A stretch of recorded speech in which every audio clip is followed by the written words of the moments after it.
Well, I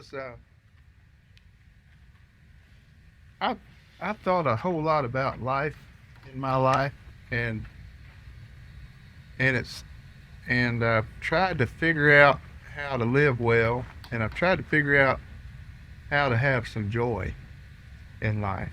I think my background prepared me to not be very joyful, and it prepared me to be a little bit subdued and guilt driven, shame based, and it was a little bit weird to me that I would read about God who loves us, and then I would feel so bad about who I was. And I don't know if any of you guys have experienced anything like that or not, but when I look around here, it's just real. It appears real clear to me that there's something out there that's a lot bigger than me. Like if you check out these trees, there's about 1,000 shades of green this time of year in these trees, and then there's a jillion different shapes of leaves. And then if you go up into a tree, you'll find probably 100 different life forms in these trees. There's all kind of little bugs, and it's a whole ecosystem all of its own. And then if you go to a puddle of water, you find the same thing. And if you go out in the lawn, you'll find the same thing. And it's just life everywhere you look. And so it appeared to me that there's something bigger than me. And he's pretty artistic, whoever it is that made all this stuff.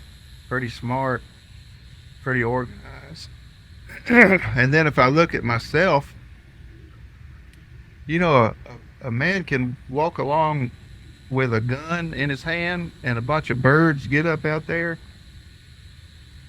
And if it's a hunter, he can get a bunch of quail can get up out there, and the guy can raise his gun and shoot such that 30 yards or so down range, the shot from the gun hits the bird and the bird falls.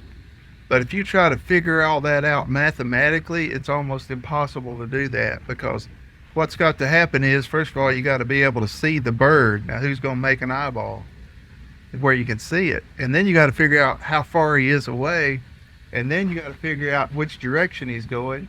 But also, not only that, but the acceleration rate of the bird and the angle at which he's going.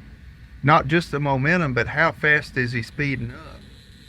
And then you got to know how fast the shot's going to leave the end of your barrel, and you got to coordinate all that stuff. And it's almost impossible to do if you work it out. I mean, by the time you worked it out mathematically, the birds would be gone. So, but people can do it in a split second. So how in the world can a human do that? It's whoever made a human's pretty smart. And so we're fearfully and wonderfully made. I mean, we really are. And so I've wanted really bad to find joy in my life. And the only way I've been able to find that is just try my best to figure out what the character of this person is who made me. And I find that with the way I learned it, doesn't seem to be the way it is.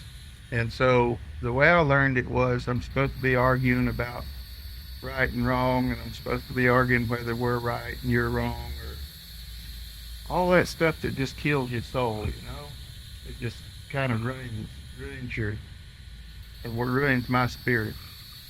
And so what I've chosen to focus on is what is the character of God, and what does he think about me in spite of everything that I do, right or wrong. And so about 3,000 years ago, a guy named David wrote a bunch of Psalms. 3,000 years is like 150 generations. So your grandpa 150 generations back might have known King David. But he wrote about God, and he had something neat to say about him, that if I do it, if I believe it the way he does, then I get a little bit of joy in my life. And so I wanted to read it to you. In Psalm 36.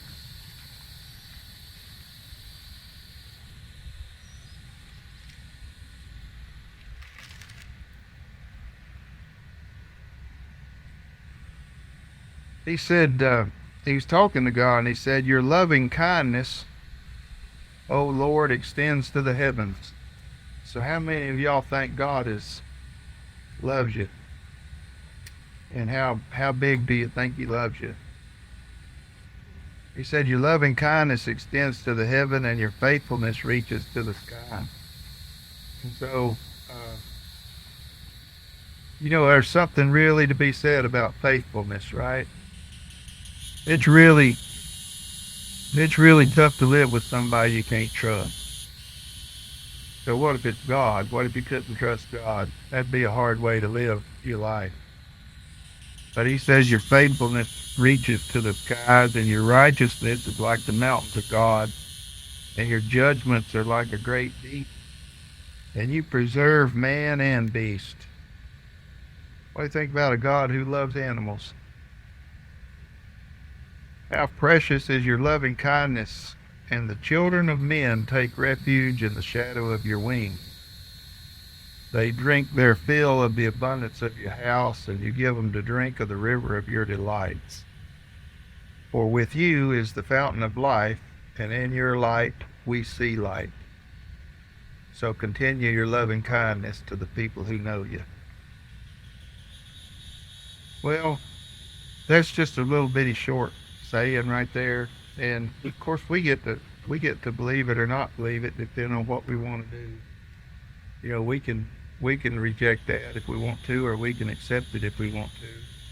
So what I've chosen to do is to accept it and come to believe that God's like that. Your loving kindness reaches to the heavens, faithfulness reaches to the sky. And in fact, they ought to write a song about that. I think they did. Hold on a minute. I'm going to play it for you. And then I'll be done.